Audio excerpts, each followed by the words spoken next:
Hello दोस्तों, मैं Kumar hero sir आप सभी को अपने इस YouTube चैनल पर स्वागत करता हूं।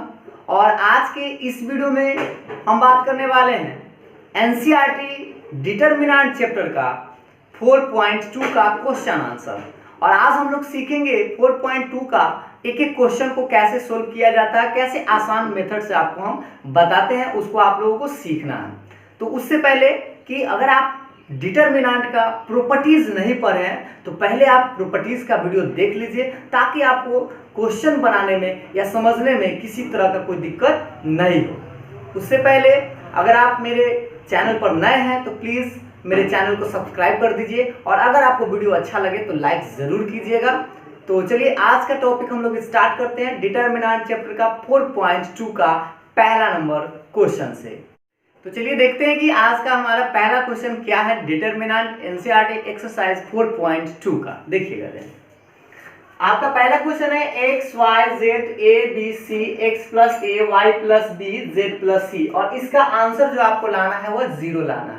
हाँ, और एक बात कि इस क्वेश्चन को आपको एक्सपेंड नहीं करना है, मतलब डायरेक्टली इसको एक्सपेंड नहीं करना है, बल्कि डिटरमिनेंट का जो प्रॉपर्टीज है उसके प्रयोग से ही इसका आंसर आपको निकालना है। इसीलिए हम बोले थे कि आप पहले प्रॉपर्टीज देख लीजिएगा, ताकि आपको क्वेश्चन आंसर बनाने में दिक्कत ना हो। तो चलिए इसको स्टार्ट करते हैं, कैसे हम लोग बनाते हैं इसको। देखिएगा, पहले आपको प्रॉपर्टीज में सोचना है कि इसका आंसर 0 लाना है। तो 0 लाने के लिए आपके पास 2 रो बराबर होने चाहिए या 2 कॉलम बराबर होना चाहिए, जिससे कि उसका आंसर 0 आ सके। तो ध्यान दीजिए, आपको पहले हम लिख लेते हैं LHS पहले आप लिख लीजिए x y z a b c x plus a y plus b z plus c।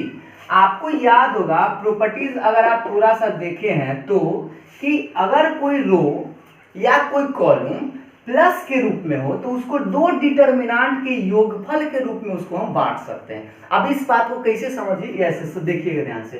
पहले आपको क्या करना होता है, इसमें पहले आप जो नंबर्स इस सब जो टर्म्स है उसको आप लिख दीजिए सब A B C, और इसमें भी वही चीज लिखिए x y z A B C, और इस जो प्लस वाले टर्म होगा इसको पहले, प्लस के जो पहले टर्म होगा उसको पहला में लिखिएगा, और प्लस के बाद वाला जो टर्म होगा वो दूसरा में लिखिएगा। तो इस तरह से x y z A B C, ये तो हो गया आपका प्रॉपर्टीज नंबर जो है आप 5 है। इसको आप देख लीजिएगा कि अगर प्लस के रूप में हो तो उसको हम क्या भाग में बांट सकते हैं, 2 भाग में बांट सकते हैं। अब यहाँ ध्यान दीजिए कि इस डिटरमिनेंट का आंसर आप लिख सकते हैं 0। अब 0 कैसे लिख सकते हैं, थोड़ा ध्यान दीजिए कि इसमें देखिए क्या 2 कॉलम या 2 रो आपस में बराबर दिख रहा है।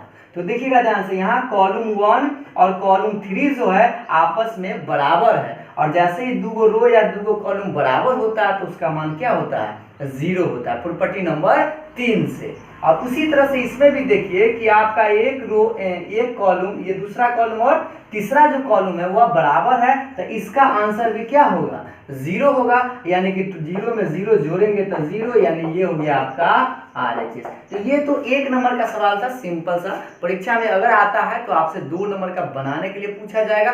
अगर ऑब्जेक्टिव है तो आपको डायरेक्ट आंसर रहेगा, ये 0 नहीं दिया हुआ रहेगा। ठीक है, 4 ऑप्शन में से किसी एक ऑप्शन को आपको टिक करना है। समझ में आ गया होगा। क्वेश्चन को हम एक और मेथड से आपको बनाकर बताते हैं, दूसरे प्रॉपर्टीज लगाकर। ठीक है, तो देखिए इसको पहले हम मिटा देते हैं, ध्यान दीजिएगा। ये दूसरा मेथड आप ध्यान दीजिएगा, सेकेंड मेथड हम लिख देते हैं, सेकेंड मेथड। ठीक है, आप एक और तरीका से बना सकते हैं ताकि आप किसी भी प्रॉपर्टीज का इस्तेमाल करके आप बना सकते हैं। देखिएगा ध्यान से, आप चाहे तो x plus a y plus b z plus c, जैसा आप इसको अगर आप जोड़ देते हैं, ये क्या है, देखिएगा ध्यान से, ये क्या है, C1 है, और ये क्या है, C2 है। अगर आप चाहे तो C1 को चेंज करके C1 प्लस C2 लिख सकते हैं।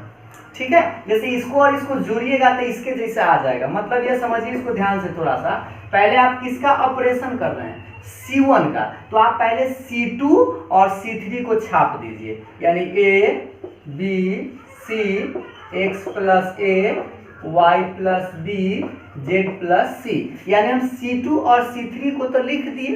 अब आप सोचिए इसको आप जोड़ रहे हैं ना, तो जोड़िए, x में a जोड़िएगा तो कितना आएगा, x प्लस a, फिर उसी तरह से y में b जोड़िएगा तो y प्लस बी, और z में c जोड़िएगा तो z प्लस सी। अब आप सोचिए कि आपको पता होगा कि दूगो रो या दूगो अगर कॉलम बराबर हो तो उसका आंसर क्या होता है, जीरो होता है। तो यहाँ देखिए तो क्या आपका यहाँ इसको हम आंसर जीरो लिख सकते हैं। क्यों लिख सकते हैं, क्योंकि आप सोचिए C1 और C3 क्या है, C1 और C3 एक दूसरे के बराबर है, तो इसका आंसर जीरो है। ये हो गया आपका RHS। बात समझ में आया। और एक और तरीका से आप ऐसे भी बना सकते थे, इसको चेंज करके इसमें से इसको घटा सकते थे।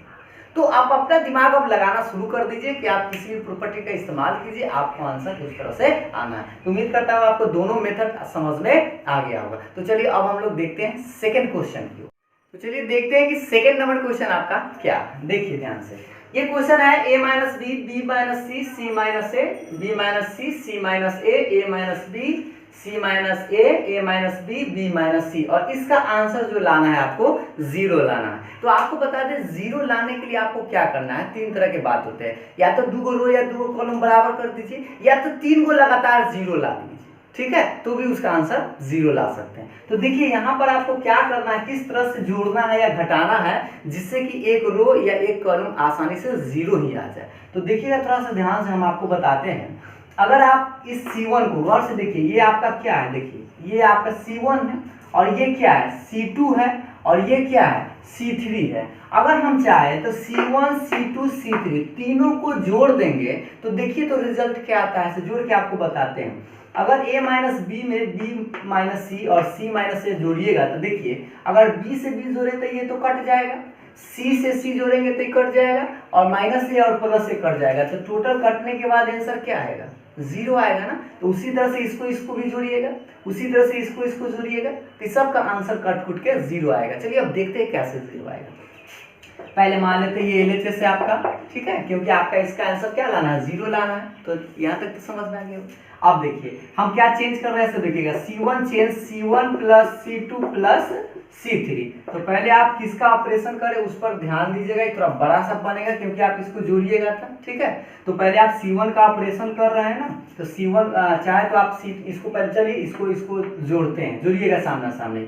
a माइनस लिखिए पहले, a minus B plus b minus C plus और c माइनस ए। तो ये तो हो गया आपका, इसको जोड़ रहे हैं, फिर इसको जोड़िए b minus C plus c minus A plus a minus B. समझ में आ रहा है, इसको जोड़ रहे हैं, फिर इसको जोड़िए तो c minus A minus B, b minus C. अब ये तो हो गया पहला सिर्फ कॉलम लिखे, अब दूसरा कॉलम तीसरा कॉलम उसी तरह से उतार दीजिए, बस इसको तो छापना है, b minus C, c minus A minus B, और c minus A minus B, b minus सी। यहाँ तक तो समझ में आ गया होगा। अब आप सोचिए ये सब कट जाएगा ना, b से b कट जाएगा, c से c कट जाएगा, और a से a कट जाएगा। उसी तरह से b से b कटेगा, c से c कटेगा, a से a कटेगा, प्लस माइनस कट जाता है ना, अच्छा। और c से ये प्लस c तो माइनस c कटेगा, और यहाँ प्लस b है तो b से b कटेगा, a से a कट जाएगा। तो ये देखिए सब जब कट जाए तो आपका जो पार्ट है ध्यान दीजिएगा, ये जो बचने वाला टर्म होगा क्या होगा, 0 0 0, यानी 0 0 0, और इधर बचेगा b minus C, c minus a minus b, और देखिएगा ध्यान से c minus a minus b minus C. अब आप सोचिए कि एक डिटर्मिनेंट में अगर एक रो लगातार जीरो या एक कॉलम लगातार जीरो हो तो उसका आंसर क्या होता है, जीरो होता है, जो हम सबसे लास्ट प्रॉपर्टीज में आपको बताए थे। तो इसका आंसर क्या होगा, जीरो, यानी ये हो गया आपका RHS। समझ में आ गया होगा। तो आप देखिए यहाँ पर हम आपको एक और तरीका बता देते हैं कि यहाँ C1 जोड़े थे ना, आप चाहते तो R1 R2 R3 को भी जोड़ सकते थे, ठीक है। तो अपने से एक बार क्या कीजिएगा, R1 change R1 plus R2 plus R3 करके भी एक देख लीजिएगा कि उससे भी आंसर आता है कि नहीं आता है, ठीक है। आप जितना ज्यादा दिमाग लगाइएगा, जितना ज्यादा प्रयास कीजिएगा, उतना आपके लिए ही अच्छा रहेगा। तो चलिए अब हम लोग देखते हैं नेक्स्ट थर्ड नंबर क्वेश्चन।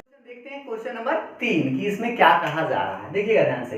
इस क्वेश्चन नंबर 3 में 2 3 5 7 8 9 65 75 86, और इस सब का आंसर जो लाना है आपको जीरो लाना है। तो फिर सोचिए जीरो जैसे ही आपको लाना हो तो आपके पास दो दिमाग दौड़ना चाहिए कि दो रो बराबर हो जाए, या 2 कॉलम बराबर हो जाए। ठीक है, तो देखिएगा ध्यान से, इसमें आपको किधर से बराबर कहीं दिख रहा है क्या? नहीं दिख रहा है। या आप सोचिए ये 65 है, 75 और 86 है। अब इसमें से कुछ मिल भी नहीं रहा है कि हम उसको कॉमन ले सके, तो इसको क्या करें, ऐसा टर्म लाए जिससे कि कुछ कॉमन हो जाए। तो पहले हम आपको बताते, देखिए हम जो प्रॉपर्टीज लगाएंगे ये जरूरी नहीं है कि वही प्रॉपर्टीज सब लगाएं, आप कोई भी प्रॉपर्टीज पहले बाद में लगा सकते हैं, आपका आंसर जो है उतना आ जाएगा। ठीक है, तो आप अपने दिमाग से भी ट्राई कर सकते हैं। देखिएगा ध्यान से, हम इसको करते हैं, पहले RHS को मिटा देते हैं और इसको हम LHS मान लेते हैं। अब हम क्या करें, पहले इसमें से चाहते हैं कुछ कॉमन लेना, तो इसमें से इसको घटा लेते हैं। तो देखिएगा ध्यान से, C3 को चेंज करते हैं और C3 में से C1 को घटाते हैं।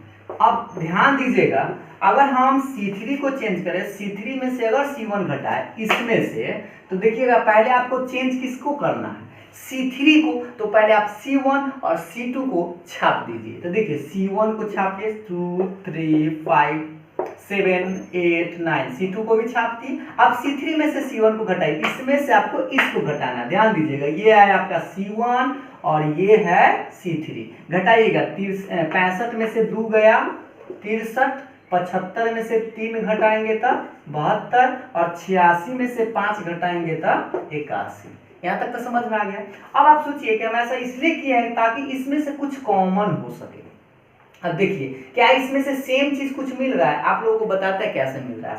63 है तो 9 के 7 बार पढ़िएगा तो 9 7 63, और 9 को 8 बार पढ़िएगा तो 9 8 72, और 9 को 9 बार पढ़िएगा तो 9 में 9 से तो 81। तो इसको हम चाहे तो इसको ऐसे लिख सकते हैं। ध्यान दीजिएगा, 2 3 5 7 8 9, इसको क्या लिख सकते हैं, 9 गुने 9 7 63, 9 8 72 और 9 9 81। ये तो समझ में आ जाएगा। अब आप सोचिए, आपको पता होगा प्रॉपर्टी नंबर जो चौथा है कि अगर किसी रो या किसी कॉलम में कोई चीज मिल रहा है तो उसको आप कॉमन ले सकते हैं। तो देखिए यहाँ इस कॉलम में, थर्ड कॉलम में सेम चीज 9 9 9 9 मिल रहा है ना, तो इस 9 को हम क्या कर सकते हैं, कॉमन ले सकते हैं। अब देखिएगा ध्यान से, अगर हम कॉमन ले 9 तो क्या बचेगा, देखिए 2 3 5, ये तो जस्ट का तस रहेगा, ये 7 8 9 भी जस्ट का तस रहेगा। अब आप सोचिए इस सब में से 9 कॉमन ले रहे हैं तो क्या बचेगा, 7 8 9।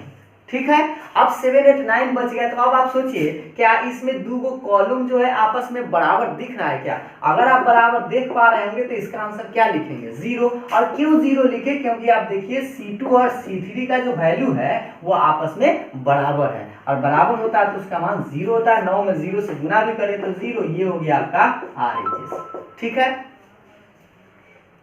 समझ में आ गया है ना, 9 में 0 से गुना की तो 0, यानी कि ये हो गया RHS। आप देखिए, हम जो तरीका बताया, आप चाहते तो एक लाइन में ही इसको आप दूसरा प्रॉपर्टी लगा के आंसर ला सकते हैं। आपको हम हिंट दे देते हैं, आप वैसा करके देखिएगा। ठीक है, क्या करना है से आपको बताते हैं। इसमें आप क्या कीजिए, पहले आप किसी एक को चेंज कीजिए। जैसे मान लेते हैं कि हमको C2 को ही चेंज करना है। ठीक है, तो C2 को चेंज कीजिए, और C1 में आप ध्यान दीजिएगा, C2 को अगर चेंज किए, इसमें आप या C1 को ही चेंज कीजिए, C1 को चेंज कीजिए और C1 में जोड़ दीजिएगा 9 C2, तो आपका डायरेक्ट आंसर आ जाएगा। ठीक है, कैसे देखिएगा ध्यान से, अगर आप इस लाइन में अगर 9 से गुना करें, 9 से गुना करें तो 9 7 63, और 63 में 2 जोड़ेंगे तो क्या आएगा, 65। उसी तरह से 9 8 72 3 75 9 9 81 5 86, तो 2 को आपका कॉलम जो है ऐसे ही बराबर हो जाएगा। तो उस तरह से आप बना कर देखिएगा, ये आपका हिंट है, आप दूसरा तरीका से भी बना सकते हैं। समझ में आ गया होगा ना। तो चलिए अब हम लोग देखते हैं क्वेश्चन की ओर चलते हैं। नेक्स्ट क्वेश्चन है आपका क्वेश्चन नंबर 4।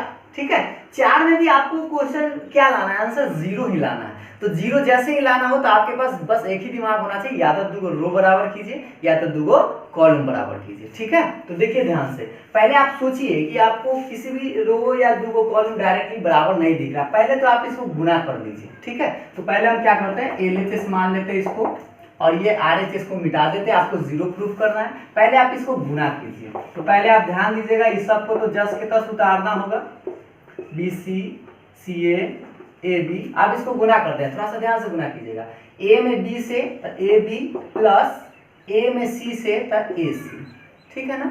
उसी तरह से इसमें गुना कीजिए तो BC प्लस AB, गुना तो कर सकते हैं, आप इसको गुना कीजिए CA प्लस BC। अब आप सोचिए कि आपको 2 रो बराबर लाना है या 2 कॉलम बराबर लाना है। अगर आप सोचिए कि अगर इस कॉलम को और इस कॉलम के साथ जोड़ दिया जाए तो जोड़ेंगे तो क्या इसको अगर हम जोड़े तो AB BC AC, फिर इसको जोड़े AB BC AC, AB BC AC, तो अगर इसको जोड़ते हैं तो हमको एक सेम अंक मिल जाएगा। और अगर सेम चीज मिलता है तो उसको हम क्या कर सकते हैं, कॉमन ले सकते हैं। अब इस बात को हम लोग ऐसे करते हैं, इसको क्या बोलते हैं C3 ना, तो इसको हम C3 को ऑपरेट कर रहे हैं, C3 में हम जोड़ देते हैं C2 को।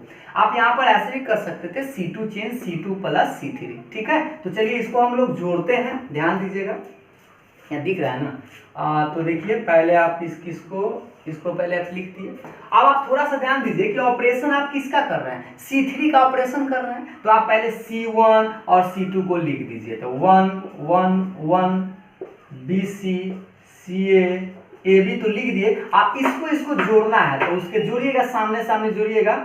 जैसे इसको ध्यान दीजिएगा, इसको और इस पूरे टर्म को जोड़ना है, तो इसमें इसको जोड़ना है तो जोड़िएगा, सजा के लिखिएगा AB plus BC plus CA। देखिए AB BC AC या CA एक ही चीज होता है ना। आप इसको जोड़िए तो क्या लिख सकते हैं, AB plus BC plus CA। देख लीजिएगा AB BC और CA, फिर इसको जोड़िए AB BC CA, AB plus BC plus CA। अब आप सोचिए कि इस थर्ड कॉलम में कोई समान अंक दिख रहा है क्या? अगर समान अंक दिख रहा है तो इसको हम क्या कर सकते हैं, कॉमन ले सकते हैं। ध्यान दीजिएगा, अगर हम कॉमन ले तो कॉमन क्या ले सकते हैं, AB plus BC plus CA। अगर हम कॉमन ले तो हमारा डिटर्मिनेंट में जो अंक बचेगा उसको ध्यान दीजिएगा, ये तो 1 1 1 ही रहेगा, 1 1 1। ये समझ में आ रहा है ना? अच्छा, ये क्या होगा, BC और CA AB, यहाँ तक ठीक है। अब इसमें सोचिए, ये सब तो सारा कॉमन ले लिए, तो कॉमन ले लिए तो क्या बचेगा, 1 तो बचेगा ना, 1 1 1। अब आप बताइए AB plus BC plus CA, और इसको गौर से देखिए, क्या 2 कॉलम जो है आपस में बराबर दिख रहा है क्या? अगर बराबर दिख रहा है तो इसका आंसर तो आप लिख सकते हैं 0। और क्यों 0 लिख सकते हैं, क्योंकि C1 और C3 एक दूसरे के क्या है, बराबर है। तो इस तरह से 0 में अगर किसी भी टर्म से गुना करेंगे तो 0 आएगा। तो ये हो गया आपका RHS। उम्मीद करता हूं आपको ये समझ में आ गया हो। तो ये जानते हैं, ये क्वेश्चन जो है बिहार बोर्ड में पूछा गया सवाल है, इसलिए इसको थोड़ा सा ध्यान दीजिएगा, क्योंकि अगर फिर से पूछा जाता है तो आपको बनाने आना चाहिए, क्योंकि आपका 2 नंबर का एक सवाल आता है। ठीक है, तो चलिए अब हम लोग नेक्स्ट क्वेश्चन की ओर चलते हैं। देखते हैं नेक्स्ट क्वेश्चन क्या है आपका। क्वेश्चन नंबर 5, ये थोड़ा सा बड़ा टर्म है और बराबर में लाना है आपको 2 इंटू डिटर्मिनेंट। यानी कि पिछले क्वेश्चन में आप लोगों ने सीखा था कि सब में 0 0 प्रूफ करना था,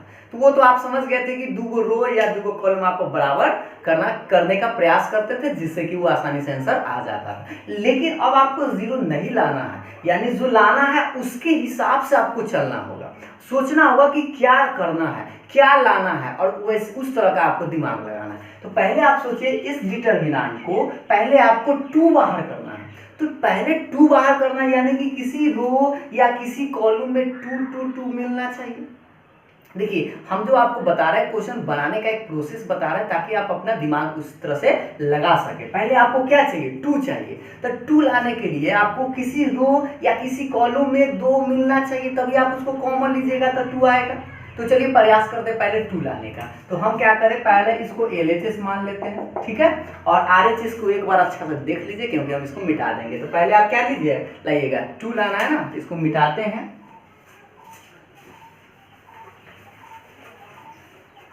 हम लोगों को सोचना है कि उसका आंसर 2 पहले कैसे आए। तो देखिएगा ध्यान से थोड़ा सा, अगर हम चाहें तो C1, इसको पहले देखिएगा, तो ये क्या है आपका, ये है आपका R1, इसको R1 बोलते हैं ना, और इसको बोलते हैं R2, और इसको बोलते हैं R3। देखिएगा हम R1 R2 को घेर रहे हैं ध्यान से, कि ताकि आप इस पर गौर से देखिएगा, ठीक है।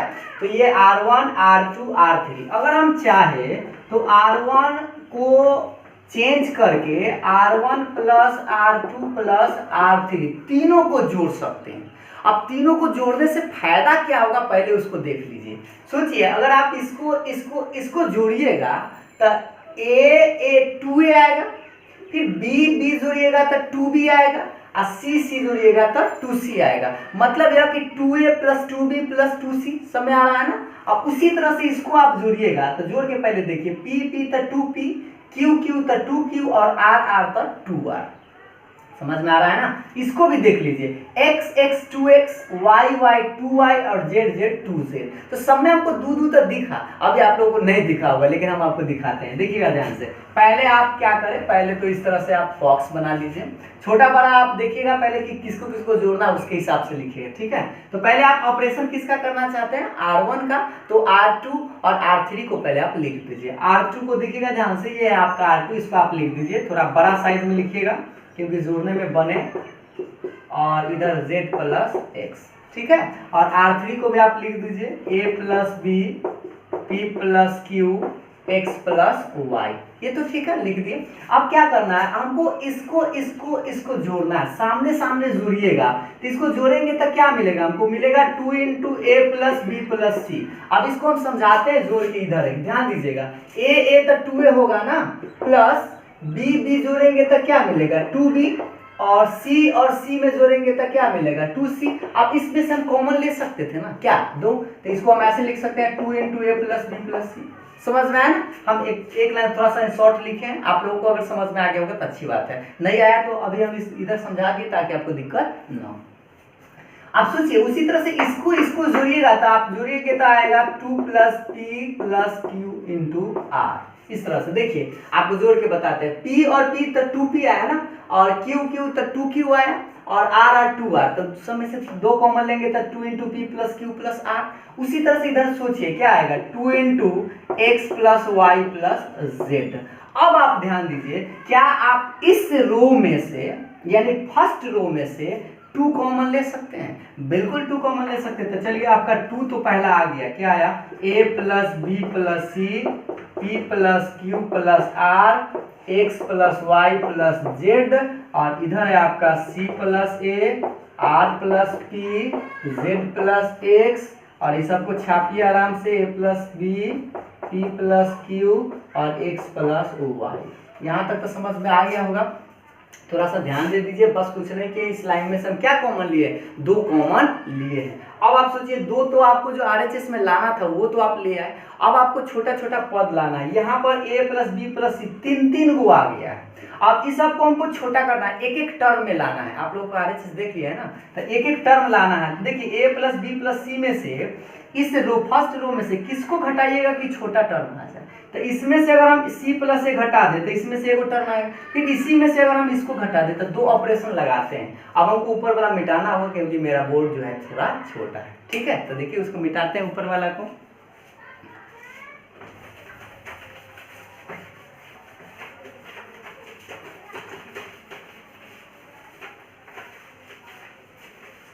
एक लाइन समझिएगा, कुछ समझ में आएगा, ठीक है। देखिएगा ध्यान से, पहले हम क्या करें कि इस R1 को चेंज ना करके R2 को चेंज करते हैं। R2 change R2 minus R1। देखिएगा कि हम R2 को चेंज कर रहे हैं और R2 में से किसको घटा रहे हैं, R1 को घटा रहे हैं। अब घटाएंगे c प्लस ए में से घटाएंगे तो c और a तो हट ही जाएगा ना, तो सिर्फ b बचेगा, मतलब एगो टर्म बचेगा।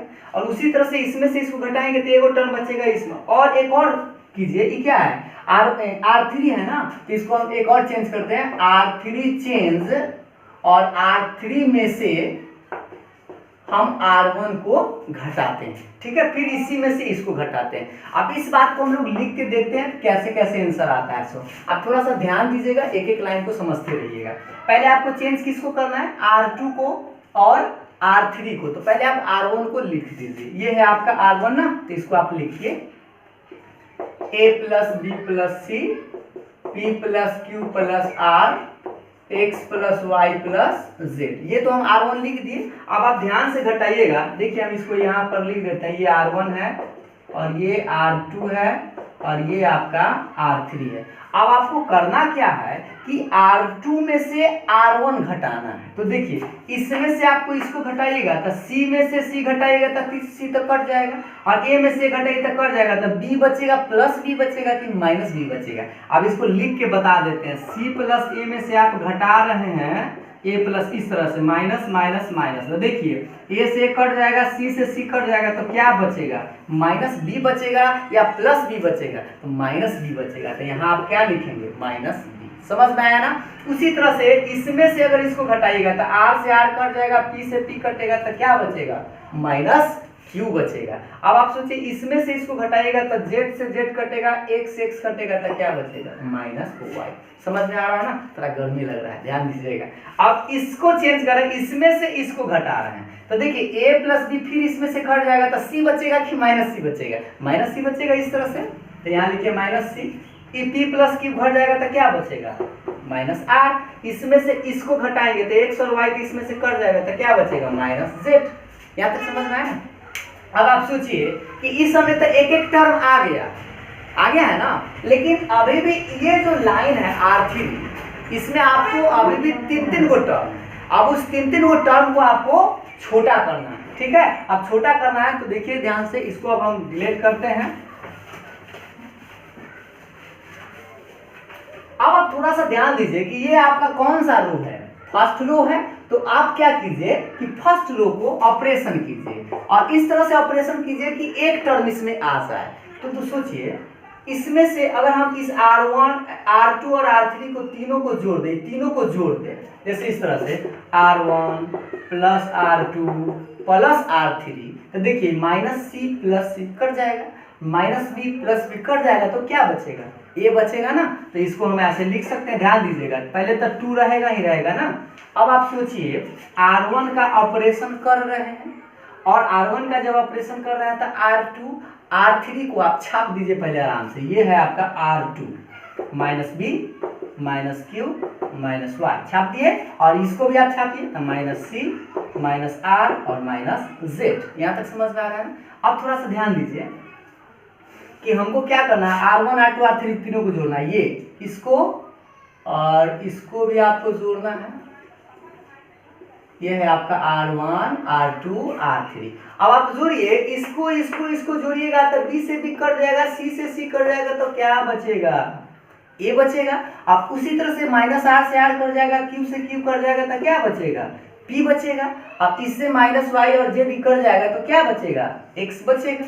बात समझ में आया ना? इसको फिर से एक बार देख लीजिए, दोनों को जोड़िएगा तो बी सी कट जाएगा तो ए बचेगा, आर क्यू कट जाएगा तो पी बचेगा, वाई जेड कट जाएगा तो एक्स बचेगा। अब आप सोचिए आरएचएस में आपका 2 तो है ही, इस सब में माइनस नहीं हमको आना चाहिए, तो हम क्या करते हैं, इस रो में से माइनस कॉमन ले लेते हैं। जैसे -1 इस रो में से कॉमन ले लेते हैं, फिर इस रो में से भी -1 कॉमन लेते हैं। तो -1 अगर हम कॉमन लेते हैं, थोड़ा सा ध्यान दीजिएगा, ए पी एक्स ये तो रहेगा उसी तरह से। अगर इस समय से माइनस कॉमन लिया तो ये सब कथी में हो जाएगा? प्लस में हो जाएगा ना। अब इसमें से भी प्लस हो जाएगा, सी आर जेड। अब आप बात समझ में आए ना? अब आप सोचिए ये माइनस माइनस मिल के क्या हो जाएगा? प्लस हो जाएगा। तो बराबर में 2 इंटू क्या लिखेंगे? ए बी सी, देखिएगा ध्यान से। और इधर क्या है? पी क्यू आर, और इधर क्या है? X y z. और यही तो आपको लाना था आरएचएस में, इतना ही लाना था। उम्मीद करता हूँ आपको समझ में आया होगा। इसको और अच्छा से समझने के लिए आप एक बार कॉपी पर अपने खुद से जरूर बनाइएगा, ठीक है? तो चलिए अब हम लोग देखते हैं नेक्स्ट क्वेश्चन। नेक्स्ट क्वेश्चन, ये जो क्वेश्चन है आपका लास्ट क्वेश्चन होगा आज, ठीक है? देखिएगा ध्यान से। 6 नंबर क्वेश्चन है 0a माइनस बी माइनस ए 0 माइनस सी बी सी 0, और इस सब का आंसर जो लाना है आपको 0 लाना है, ठीक है? तो फिर से अब 0 लाना है तो थोड़ा सा ध्यान दीजिएगा। हम क्या करें, पहले इसको डेल्टा मान लेते हैं और ये आरएचएस को हटा देते हैं, ठीक है? अब आप सोचिए, इसको चाहते तो एक्सपेंड करके भी आप 0 ला सकते थे, लेकिन आपको एक्सपेंड करना नहीं है, बल्कि आपको प्रॉपर्टीज का इस्तेमाल करना है। तो देखिए आपको प्रॉपर्टीज बता दें, थोड़ा सा ध्यान दीजिए। अगर आप इस डिटर्मिनेंट का ट्रांसपोज कर देते हैं, ट्रांसपोज मतलब कि जो रो में लिखा गया है अगर आप उसको कॉलम में लिख देते हैं तो क्या उससे कोई दिक्कत होता है? आपको याद होगा कि किसी भी डिटर्मिनेंट का अगर आप ट्रांसपोज कीजिए या पहले वाले के जैसा ही रह जाता है, आपको याद होगा ना? तो यहाँ पर प्रॉपर्टी नंबर ये जो है आपका पहला है कि किसी भी डिटर्मिनेंट का आप ट्रांसपोज करते हैं, अर्थात रो को कॉलम में बदल देते हैं, तो उसका आंसर जो है सेम रहता है। तो उसी का इस्तेमाल यहाँ करते हैं, ध्यान दीजिएगा। अगर हम इसका ट्रांसपोज करें, गौर से देखिएगा, तो इस रो को हम कॉलम में लिखते हैं 0 a माइनस बी, अब इस रो को भी कॉलम में लिखते हैं -a 0 -c। अब इस रो को भी कॉलम में लिखते हैं b c 0। ये तो समझ में आ गया होगा ना कि प्रत्येक रो को हम लोग कॉलम में इंटरचेंज कर दिए और उसी को हम लोग ट्रांसपोज के नाम से जानते हैं। तो अब आप सोचिए, अब मान तो वही रहेगा। अब आप थोड़ा सा ध्यान दीजिए कि इस डेल्टा बराबर, इसको आप समीकरण 1 मान लीजिए, ठीक है। अब आप बताइए कि क्या आप इसमें से माइनस कॉमन ले सकते हैं? बिल्कुल ले सकते हैं। इसमें से भी आप माइनस कॉमन ले सकते हैं और इसमें से भी। तब देखिए आप 1 माइनस इसमें से, -1 इसमें से, -1 इसमें से, तो -1 कॉमन, -1 कॉमन और -1 कॉमन। तो माइनस हम क्या को कॉमन लिए? -1 -1 -1 तीनों रो में से कॉमन लिए। तो ध्यान दीजिए ये 0, ये प्लस है और ये क्या हो जाएगा? माइनस हो जाएगा, क्योंकि प्लस जो रहता है वो माइनस और जो माइनस है सो प्लस। अब प्लस है तो ये क्या होगा? -0 और ये प्लस है तो माइनस, ये हो जाएगा अभी माइनस और ये हो जाएगा प्लस और ये 0। अब आप सोचिए इसको गुना भी कीजिएगा तो आपका क्या रहेगा? डिटर्मिनेंट बराबर ये तो माइनस ही रहेगा और डिटर्मिनेंट कितना है? 0 a -b -a 0 -c b c 0। अब आप सोचिए ये जो डिटर्मिनेंट है, ये जो आपका रिटर्न किसके जैसा आ गया? डिटर्मिनेंट क्वेश्चन जैसा आ गया हो, आ गया है ना। तो आप चाहे तो इसको ऐसे भी कर सकते हैं, समीकरण इसको 2 मान लीजिए और समीकरण 1 और 2 को जोड़ दीजिए, ताकि दोनों को जोड़ेंगे तो इसका जो वैल्यू आएगा ये तो सेम ही है ना। देखिए तो ये सेम है तो ये माइनस में है और ये कथी में है? प्लस में है। मान लेते हैं कि इसका वैल्यू 50 आया तो इसका वैल्यू कितना आएगा? -50 आएगा। तो दोनों को अगर हम समीकरण 1 प्लस समीकरण 2 से जोड़े तो डेल्टा डेल्टा बराबर, गौर से देखिएगा, डेल्टा डेल्टा यानी डिटर्मिनेंट, टू डिटर्मिनेंट बराबर इसको और इसको अगर जोड़े तो इसका आंसर क्या आएगा? 0 आएगा। और 0 अगर आएगा तो डिटर्मिनेंट बराबर 0/2 यानी डिटर्मिनेंट का जो आंसर आया वो क्या आया? 0। और आपको 0 ही प्रूफ करना था। उम्मीद करता हूं आप लोगों को समझ में आया होगा। अगर समझ में आया है तो प्लीज वीडियो को लाइक जरूर कीजिएगा और अगर चैनल को सब्सक्राइब नहीं किए हैं तो चैनल को भी सब्सक्राइब कर दीजिएगा। और फिर मिलेंगे हम लोग नेक्स्ट वीडियो में नेक्स्ट क्वेश्चन के साथ। आज हम लोग 1 नंबर से 6 नंबर तक बनाना सीख गए हैं और हम लोग नेक्स्ट वीडियो में सीखेंगे 7 नंबर से लेके आगे।